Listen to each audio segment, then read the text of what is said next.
அலங்கார வாசலாலே பிரவேசிக்க வந்து நிற்கிறோ.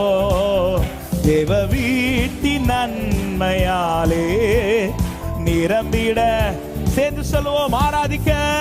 ஆராதிக்க வந்தோம், அன்பு கூற வந்தோம். யெகோவா தேவனையே துதித்திட வந்தோம், தொழுதிட வந்தோம்.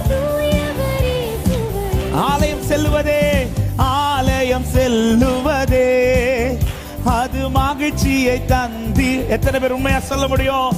ஆலயம் செல்லுவதே அது மகிழ்ச்சியை தந்திடுதே. என் சபையுடனே உம்மை துதித்திடவே கிருபையும் கிடைத்திட்டதே. ஆமே, என் சபையுடனே உம்மை துதித்திடவே கிருபையும். சந்தோஷத்தோடு